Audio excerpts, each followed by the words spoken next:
నమస్తే welcome to our channel నేను సమరీన్ ఈ రోజు మనతో ప్రముఖ సీనియర్ జర్నలిస్ట్ దామో బాలాజీ గారు ఉన్నారు వారితో మాట్లాడు సార్ నమస్తే అల్లు అర్జున్ తన సొంత మామ అయిన పవన్ కళ్యాణ్కి బెస్ట్ విషెస్ అనేసి తెలిపారు కానీ మామని గెలిపించండి అలాంటివి ఏం ట్వీట్ కానీ ఏం పోస్ట్ కానీ చేయలేదు అలాంటిది ఆయన ఈరోజు నంద్యాల వెళ్తున్నారు ఆయన వైసీపీ క్యాండిడేట్ ఆయన ఫ్రెండ్ అంట సో ఆయనకు సపోర్ట్ చేయడానికి వెళ్తున్నారు సో దీని వెనకాల రీజన్ ఏమవ్వచ్చు సార్ రీజన్ అంటే పవన్ కళ్యాణ్కి అంటే పవన్ కళ్యాణ్ అని కాదు చిరంజీవి ఫ్యామిలీకి అల్లు అరవింద్ ఫ్యామిలీకి మధ్య కొంత గ్యాప్ వచ్చిందని ఇండస్ట్రీలో టాక్ అది చాలా రోజుల నుంచి అందరూ కూడా గమనిస్తున్నారు. మామూలుగా ఫ్యామిలీస్ ఒక్కోసారి ఎవరికైనా కూడా ఇష్యూస్ రావచ్చు. ఆ ఇష్యూస్ వచ్చినప్పుడు కొంత గ్యాప్ ఉంటుంది, అది సహజమే. దాన్ని మనం డిస్కస్ చేయాల్సిన అవసరం ఏం లేదు.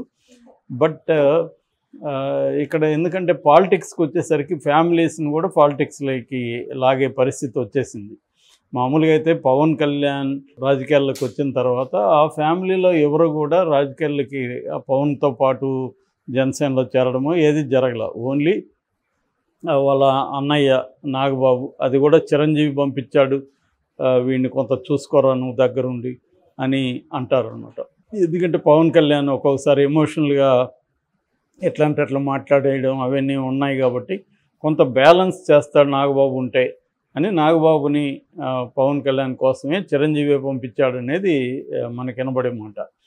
ఏదేమైనా వాళ్ళ ఫ్యామిలీ పవన్ కళ్యాణ్ పట్ల ఒక రకమైన అంటే వాళ్ళకి అందరికీ కూడా ప్రేమ అది ఉంటుంది, కానీ అట్ ద సేమ్ టైం ఎందుకు ఇతను రాజకీయాల్లోకి వెళ్ళి ఇబ్బందులు పడతాడు, రాజకీయాలు మనకి పడవు కదా అన్న ఇది చిరంజీవిలో కూడా ఉంటుంది. ఆయన చాలాసార్లు చెప్పాడు కూడా, ఎందుకంటే ఆయనకైతే రాజకీయాలు ఇబ్బంది అయింది ఆయన పర్సనాలిటీకి. బట్ పవన్ పర్సనాలిటీకి రాజకీయాలు సూట్ అయినాయి.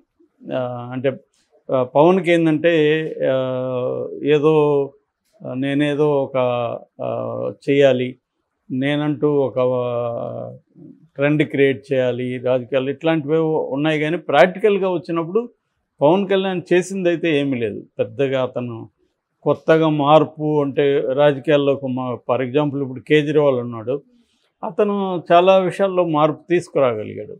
అట్లేమీ పవన్ కళ్యాణ్ ఇప్పటివరకు ఏమీ చేయలేదు. అందుకనే జనాల్లో కూడా అతనికి అంత ఇదేమీ లేదు. లేకపోతే రెండు చోట్ల ఎందుకు ఓడిస్తారు? చిరంజీవి కూడా ఒక చోట ఓడిపోయాడు, కనీసం ఒక చోట గెలిపించారు. వాళ్ళ పార్టీకి 18 సీట్లు ఇచ్చారు, 18% ఓట్లు షేర్ ఇచ్చాడు, 70 లక్షల మంది ఓట్లు వేశారు. ఇదన్నీ చిరంజీవికి ఉంది. కానీ వేరేజ్ పవన్ కళ్యాణ్కి నిజానికి చిరంజీవి కంటే ఎక్కువ క్రేజ్ ఉంది. ఎక్కడ క్రేజు? యూత్లో ఓట్లు లేని వాళ్ళల్లో. నిజానికి అట్లా లెక్కేసుకున్నా 10 ఏళ్ళు అయింది. 10 ఏళ్లకు ముందు ఓట్లు లేని వాళ్ళకి అందరికి వచ్చి ఉంటుందిగా, ఇప్పుడు ఆ పాపులేషన్ పెరిగి ఉంటుందిగా. ఆ రకంగా లెక్కేసుకున్నా పవన్ కళ్యాణ్ బ్రహ్మాండం గెలవాలి. కానీ ఎందుకు లేదంటే అతను రాజకీయాల్లో ఒక అడుగు, సినిమా రంగంలో ఒక అడుగు పెట్టున్నాడు. సినిమా రంగంలోనే ఎక్కువ ఉంటుంది. ఇక్కడ వీకెండ్ పొలిటీషియన్ లాగా ఆయన అప్పుడప్పుడు వచ్చిపోవడం అది ఉంది. రెండోది, ఒక నిర్దిష్టంగా జనసేన అనే ఒక పార్టీగా ఎవాల్వ్ చేయకుండా ఇతని చుట్టూ ఇతనొక్కడే పవన్ కళ్యాణ్ ఒక్కడే అన్నట్టుగా ఉంది తప్ప అది పార్టీ స్ట్రక్చర్లోకి రాలేదు. ఇప్పుడు ఎవరైనా రీజనల్ పార్టీలో సింగిల్ మెన్న ఉమెన్ నడుపుతారు మన దేశంలో. ఇప్పుడు ఈవెన్ బీజేపీ లాంటి పార్టీనే మోడీ చుట్టూ తిరుగుతుంది, కానీ దానికి ఒక స్ట్రక్చరు, వ్యవహారం అన్నీ ఉన్నాయి. మోడీ ఆయనకు ఎంత ఫాలోయింగ్ ఎంత ఉన్నా ఆ పార్టీకి ఒక స్ట్రక్చర్ ఉంది, నిర్మాణం ఉంది. అవన్నీ ఒక ప్రోగ్రామ్ ఇస్తే ఇంప్లిమెంట్ చేయగలరు, ప్రజలను ఆర్గనైజ్ చేయగలరు, ఇవన్నీ ఉన్నాయి కదా. అట్లా పవన్ కళ్యాణ్ కూడా సింగిల్గా లీడర్షిప్తో నడపొద్దని కాదు, కానీ ఒక స్ట్రక్చరు, నిర్మాణం, పోరాటాలకి వాళ్ళని తీసుకురావడం ఇవన్నీ లేదనమాట. సో ఈ క్రమంలో పవన్ కళ్యాణ్కి గెలవడం కష్టమైంది. సో ఈ క్రమంలో ఇప్పుడు ఏంటంటే చిరంజీవి వస్తాడు అన్న ఇదే ఏర్పడింది. అయితే చిరంజీవికి ఒకటి నెగిటివిటీ రావడం, రెండోది చిరంజీవి వస్తే కానీ పవన్ కళ్యాణ్ గెలవలేడా అన్న పోస్టులు కూడా బాగా పెరిగినాయి. అంటే పవన్ కళ్యాణ్కి సొంతంగా అంత స్టామినా లేదా అని ఆల్రెడీ నెగిటివిటీ వచ్చింది. జబర్దస్త్ వాళ్ళని దింపడం, తర్వాత వరుణ్ తేజ్, వైష్ణవ్ తేజ్, తర్వాత ఇంకొక తేజ్, సాయిధరం తేజ్, సో వీళ్ళందరూ రావడంతో కూడా కొంత పవన్ కళ్యాణ్కి ఇబ్బంది అయింది. బట్ పవన్ కళ్యాణ్కి దాన్ని సపోర్ట్ చేసుకోవడానికి కూడా రీజన్ ఉంది. ఎందుకంటే అతను జనసేన క్యాండిడేట్లకి మిగతా 21 అసెంబ్లీ 2 పార్లమెంట్ ఉన్నాయి. సో తనది మాత్రమే కాన్సన్ట్రేట్ చేస్తే మిగతా చోట్ల కూడా అతనే స్టార్ క్యాంపెయినర్. ఈవెన్ తెలుగుదేశానికి కూడా అతను స్టార్ క్యాంపెయినరు. తెలుగుదేశానికి కూడా ఇంకెవరు లేరు. చంద్రబాబు ఒకడే ఉన్నాడు. లోకేష్ ఏమో మంగళగిరిలో పరిమితం అయిపోయాడు.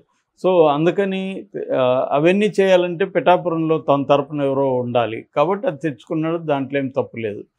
సో అయితే ఇప్పుడు ఏమైందంటే అల్లు అర్జున్ విషయమే కాంట్రవర్సీ అయింది. ముందు నుంచి కూడా ఆ మధ్య కూడా అల్లు అర్జున్ ఏదో ఫంక్షన్లో పవన్ కళ్యాణ్ అంటుంటే విసుక్కున్నాడు కూడా. అరవద్దని కూడా చెప్పాడు.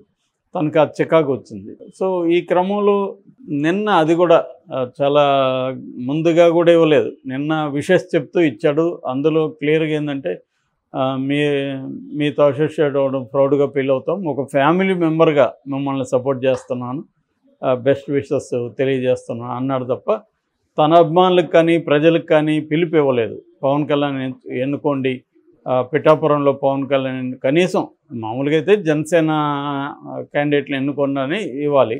అది కూడా లేకపోయినా కనీసం పవన్ కళ్యాణ్ని మీరు గెలిపించండి, చిరంజీవి ఇచ్చినట్టుగా ఇవ్వాలి. అది కూడా ఇవ్వలేదు, అప్పీల్ చేయలేదు. తన అభిమానులను కూడా అప్పీల్ చేయలేదు. ఎందుకంటే అల్లు అర్జున్కి సపరేట్గా ఒక ఫ్యాన్ బేస్ ఉంటుంది. ఆ ఫ్యాన్ బేస్కి కూడా అతను అప్పీల్ చేయలేదు అనమాట. సో అది కొంత అందరికి ఆశ్చర్యమైంది. అయితే దానికంటే ఇంకొక షాకింగ్ న్యూస్ ఏంటంటే ఈరోజు అల్లు అర్జున్ వాళ్ళ వైఫ్ స్నేహారెడ్డి వీళ్ళిద్దరు కలిసి నంద్యాల వెళ్తున్నారు. Nandyal YCP MLA candidate Shilpa Ravichandra Kishore Reddy, అతను అల్లు అర్జున్కి ఫ్రెండ్. సో తను గెలిపించడం కోసం ఈరోజు అక్కడికి వెళ్ళడం, అతనితో కలిసి కొన్ని ప్రోగ్రాంలో పాల్గొని అతను గెలిపించమని అతను పిలిపిస్తున్నాడు. సో ఇది ఎందుకంటే మీరు అన్నట్టు సొంత మామ అవుతున్న పవన్ కళ్యాణ్ దగ్గరికి ఏమో వెళ్ళలేదు, ఇతనేమో ఫ్రెండ్ అంటున్నాడు. మరి రెండు కూడా వెళ్ళొచ్చు కావాలంటే. 4 రోజుల ముందు ఇతని దగ్గరికి వెళ్ళి తర్వాత అక్కడికి వెళ్ళి ఉండొచ్చు. కానీ కావాలనే వెయిట్ చేసి లాస్ట్ డే ఇక్కడికి వెళ్ళడంలో ఉద్దేశం ఏంటి అనేది ఇప్పుడు చర్చనీయాంశం. యాక్చువల్గా శిల్ప ఆయన కిషోర్ రెడ్డి, రవిచంద్ర కిషోర్ రెడ్డి గతంలో కూడా ఎమ్మెల్యేనే 2014లో. అప్పుడు కూడా అల్లు అర్జున్ విషెస్ చెప్పాడు అప్పుడు కూడా. ఎందుకంటే తన ఫ్రెండ్ కాబట్టి చెప్తారన్నమాట. ఇప్పుడు వెంకటేష్ వాళ్ళ మామ వియంకడు కాబట్టి అక్కడ వెళ్ళి ప్రచారం చేశాడు. ఇదే అల్లు అర్జున్ కూడా వాళ్ళ స్నేహారెడ్డి వాళ్ళ నాన్న ఇక్కడ కంటెస్ట్ చేస్తాం అనుకున్నప్పుడు కూడా వెళ్ళి మాట్లాడారు. అలాగా ఇప్పుడు నిఖిల్ సిద్ధార్థ వాళ్ళ మామ కొండయ్య చీరాల నుంచి పోటీ చేస్తుంటే తను వెళ్ళి క్యాంపెయిన్ చేశాడు. ఇలాగా వీళ్ళ మామూలు కావచ్చు, బంధువులు కావచ్చు ఉన్నప్పుడు వాళ్ళని గెలిపించమని క్యాంపెయిన్ చేస్తారు. అట్లాగే ఫ్రెండ్కి కూడా చేయొద్దని కాదు. బట్ పవన్ కళ్యాణ్ దగ్గరికి వెళ్లకుండా, పవన్ కళ్యాణ్ గెలిపించమని ఎక్కడ పిలుపు ఇవ్వకుండా ఈయన వాళ్ళ ఫ్రెండ్ని నంద్యాలకు వెళ్ళడం, అది కూడా భార్యతో సమేతంగా వెళ్ళి అక్కడ ఉండడం అనేది ఇవాళ కాంట్రవర్సీగా మారింది. ఎందుకంటే అల్లు అర్జున్కి కూడా పవన్ కళ్యాణ్ గెలిపించడం ఇష్టం లేదు అన్న ఒక నెరేటివ్ బయటికి వస్తుంది. ఆల్రెడీ వైసీపీ వాళ్ళు దాన్ని ట్రోల్ చేస్తున్నారు. అల్లు అర్జునే మీ ఇంట్లో వ్యక్తే నిన్ను గెలిపించాలా అనుకోవట్లేదు, ప్రజలు ఎందుకు అనుకోవాలి అనేది ఇప్పుడు అక్కడ మేజర్ ప్రాబ్లం. సో దానికి కారణం ఏంటంటే అక్కడ ఎమ్మెల్యేగా గెలిపిస్తే ఇప్పుడు రేపు ఏదైనా పని వస్తుంది, ఒక సిగ్నేచర్ కావాలి ఎమ్మెల్యేది, ఇంకేదో కావాలి, ఎక్కడికి రావాలి వాళ్ళు? ఇతను మామూలుగా ఇతనికి ఫోన్ నెంబర్ ఉండదు, ఇతను ఎవరు అందుబాటులో ఉండడు. పవన్ కళ్యాణ్ కలవాలంటే ఇతను ఏ షూటింగ్లో ఎక్కడ ఉంటాడో తెలియదు. సేమ్ ప్రాబ్లం ఇప్పుడు బాలయ్యది కూడా. కనీసం బాలయ్య అన్న ఎవరినో పట్టుకొని రావచ్చు, ఆయన కొంత పీపుల్ ఫ్రెండ్లీగానే ఉంటాడు. ఎప్పుడో చికాకేసినప్పుడు కొట్టడం అది వేరే విషయం. కానీ అదర్వైజ్ పవన్ కళ్యాణ్తో పోలిస్తే బాలయ్య కొంత అప్రోచబుల్గా ఉంటాడనే టాక్ ఉంది. కానీ పవన్ కళ్యాణ్ని గెలిపిస్తే పిఠాపురం వాళ్ళకి ఎవరిని పోయి అడగాలి? రేపు వర్మని అడుగుతారు. వర్మ ఫోన్ అన్న తీస్తాడు ఈయన, డౌట్ తర్వాత గెలిచిన తర్వాత. సో అందుకని ఇప్పుడు ఆ ప్రాబ్లము అక్కడ ఉంది. సో దీన్ని అధిగమించడానికి రామ్ చరణ్ ఈరోజు వెళ్ళాడు. మేబీ రామ్ చరణ్ వెళ్ళాడు కాబట్టి నేను అవసరం లేదు అనుకున్నాడా అల్లు అర్జున్? నేను అనేది ఏంటంటే చివరి వరకు ఎందుకు రామ్ చరణ్ కూడా వెళ్ళలేదు? కొంచెం ముందుకు వెళ్ళొచ్చు కదా. అంటే చివరిలో వెళ్తే ఆ మెమరీతో ఓట్లు వేస్తారు అనుకున్నారా సైకలాజికల్గా? తెలీదు. కానీ చివరిలో కంటే కొద్దిగా ముందుకెళ్తే ఎక్కువ మందిని కలిసే అవకాశం ఉంటుంది కదా.